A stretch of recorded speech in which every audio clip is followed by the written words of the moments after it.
What up, my awesome viewers, listeners? This is Ryan here, and for this particular video, I wanted to spend more time with this particular topic because it's interesting to me. So, this is the typical stages of someone doing a personal finance channel.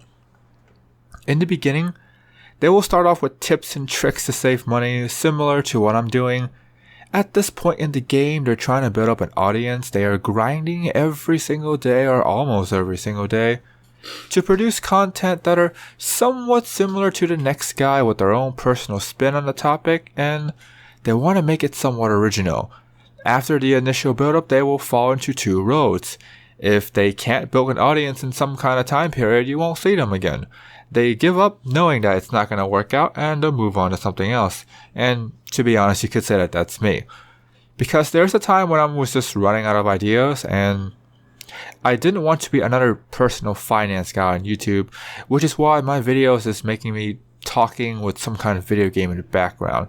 And to be honest, I do this because it's easier than having to time out the video with the microphone and having to edit the video to make the sound go together.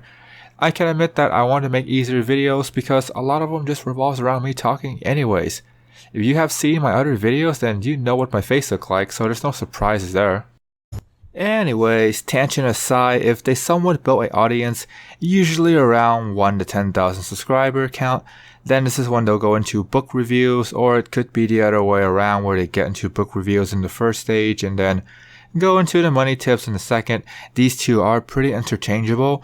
In the book reviewing phases, it's a pretty standard slew of books like Rich Dad, Poor Dad, 4-Hour Work Week, Rich Man of Babylon, Think and Grow Rich, The Intelligent Investor.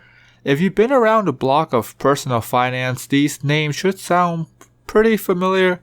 If not, I'll put them in the description down below, which ties up with the next thing for these book reviews. They tend to have links down in the description below so that it's easier for you to buy those books, and they earn a commission from you buying the books from their link.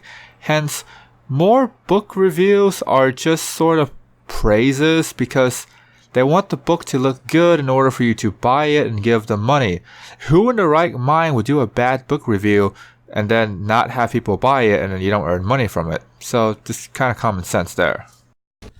The third stage is that they're at a point where they have established the audience. They have more than enough people buying the books that they sell or giving them money from Patreon so that they have a decent stream of income to start making more content.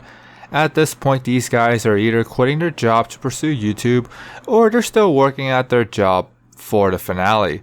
Now, before we get to the finale, more of these guys at this stage is doing interviews, where they host interviews of other guys in the personal finance space. They both talk about how successful they are at the things that they're doing and that you too can be like them. Most of these guys come from very humble beginnings. They work hard to get to where they are. This is setting up the stage for the finale. During this stage, they are working some kind of online course for you to buy. Once they finish making the course, it's time to put the course in the marketplace. The final stage is at a point where they are just projecting huge amounts of income from their multiple income stream. This can be true or this can be fake depending on how well they set you up. If you have been a fan of them for a long time, and you're more than likely going to buy the online course that they're selling because you kind of believe that they're telling you the truth. If you're someone new, then they will market their personal wealth, and I say this with air quotes to show some kind of proof that they are a symbol of status. Once they prove to you that they are legit, and again, I say this with air quotes, it's time for them to mention in almost every single one of their videos that they have an online course for you to sign up, either pay them a flat fee or, better yet, pay a subscription fee to access their course. And this is where the big money really comes in for them. These online courses are going to be their cash cow, and pretty much from here onwards, it's rinse and repeat until YouTube shuts down. So at this point, you might be wondering, is this an exposed video? Do I have some kind of hate for personal finance YouTubers? The answer is no. I'm just curious about the life cycle of a personal finance YouTuber, and I also want to share this with you guys. It's pretty much your own damn fault if you get scammed into buying the online course. I'm not saying all online courses are scam, most of them probably are, and if you're interested, I'm planning on making another video about these online courses as well. So subscribe, hit bell, more content, laters.